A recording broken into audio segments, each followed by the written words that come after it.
I mean, one of my mentors said very clearly, you have an interesting idea, but you do not have a business, because a business has customers, and you don't have any of those. So what are you going to do? I said, I don't know. I don't know. I know that there's something here, but I can't figure it out. So we were pretty much, I was at rock bottom, broke. We had traveled to Ohio for my brother-in-law's wedding. And this day in particular, I remember looking at the bank account like, I hope we're going to have enough money to go home. Like, that's literally how bad it was.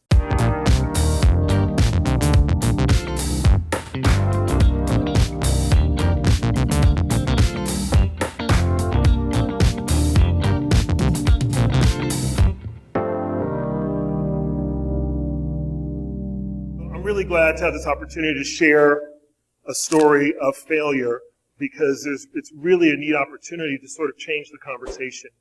It was cool to hear your story, Noah. I've known Noah for a few years. And I would tell you that the idea of doing magic in public and having no idea what's going to happen, scary as shit, but so much fun, right? And it's only fun at the end of it when you kind of look back and be like, okay, that wasn't tragic, but still. So to prepare for this conversation, I did what I usually do. I go look stuff up. And the first thing I did was look up the definition of success. And the definition of success is the achievement of your aim or your purpose. And the definition of failure is quite literally the absence of success. And I think that's why failure hurts so much on a personal level. It's because you're not achieving that purpose that you feel you're here for. And so if you're like me and you signed up to fail lots of times, you struggle with this sort of emotional journey all the time of wondering, am I even doing what I'm supposed to be doing? Am I achieving my purpose? Am I here for the right reasons? So I'm going to talk to you a little bit about that process. To do that, I first want to talk about what purpose means to me. And so this story has its root probably 27 years ago when I was a freshman on the rowing team, and I'd gotten off the water after a really good practice. And my coach is like, James, that was great. You really killed it today. And I was like, thanks, coach. I'm feeling pretty good about myself. He's like, no, this was a really, really good row. You could be a star in this sport. And I'm like, yeah, I could be a star in this sport. My teammates are like, James is a star in the sport? And he said, James, you could go to the Olympics. And I said, yeah, I could go to the Olympics. He said, that's your potential.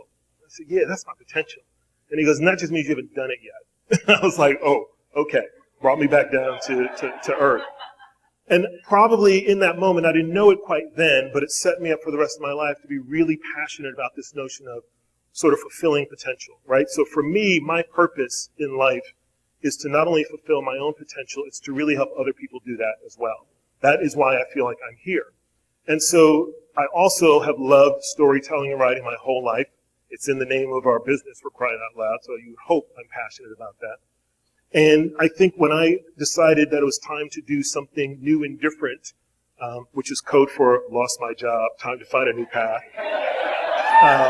Another fuck up is out there. In that process, I said, well, let me start with a problem close to home, because I love writing and I love storytelling. And I was a frustrated writer. Okay, I'd had what I thought was a gift my whole life, but had not really done much with it, at least in a professional or entrepreneurial sense. So I paid my son $100 to sketch out each stage of this writing journey. And this was what I did concept testing with. Now, I didn't know anything about starting a business. I did read Lean Startup, though, so that qualifies me, right? And I said, let me do an MVP, minimum viable product, and I put it online to try to get a concept test. And I used illustrations like this, and I got enough feedback that said, hey, this is an interesting idea. You should go ahead and make this into a product or platform. And so, again, no technical background, but I gathered a few people around and said, hey, can you help me build this website? And so we built Share More Stories and we launched it. Now, a key part of this process was me thinking I needed to build something that I could then go raise money off of. Think about that for a minute. Not build something that people would buy. Build something that I could go raise money off of, which if you look back was kind of one of the many failures in this journey.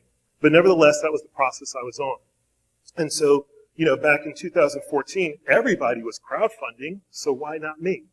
I went to Indiegogo, signed up, had hardly any social reach, no audience, but what the hell? I'm pretty sure I can be successful. If LeVar Burton can crowdfund to restart reading Rainbow, I could do sharemorestories.com, right?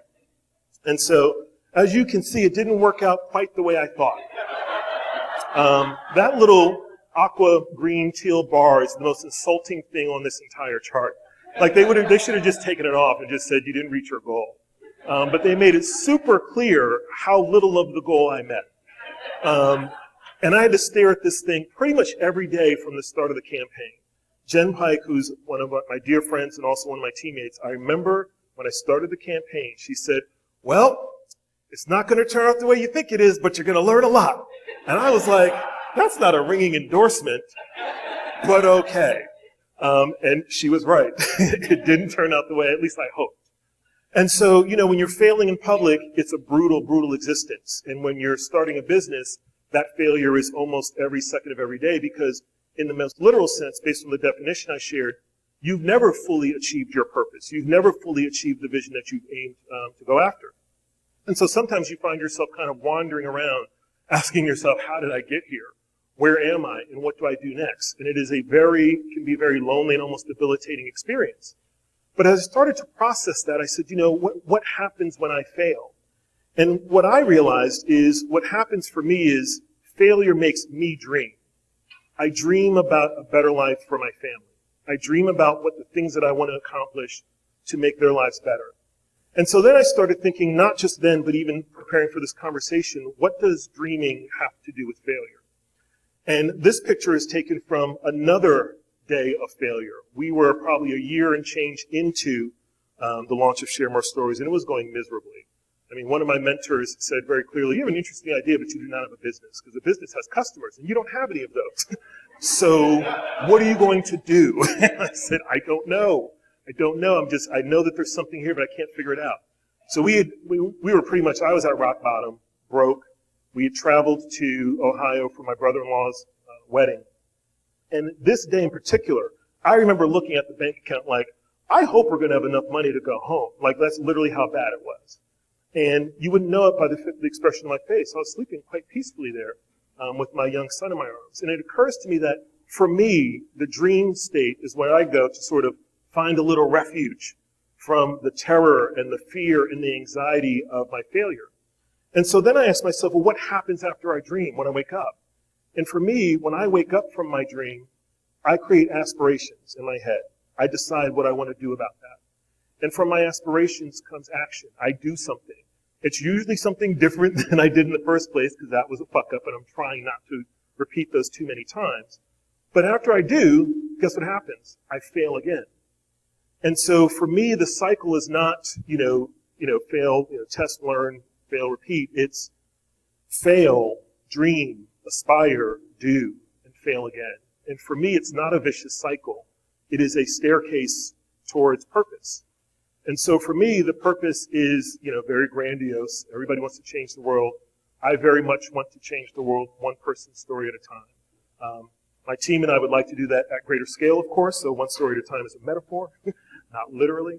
But that's really why I'm here. And so I leave you with this idea that, for me, failure is inherently tied to purpose. In the words of a sort of a bastardization of a philosophy, I fail, therefore I am. Thank you. Awesome. Have you ever failed in a project, career, or business? Whether you have or not, you can become a Fuck Up Nights organizer in your city, company, or university. Learn how at fuckupnights.com. Join the movement. Fuck up the system.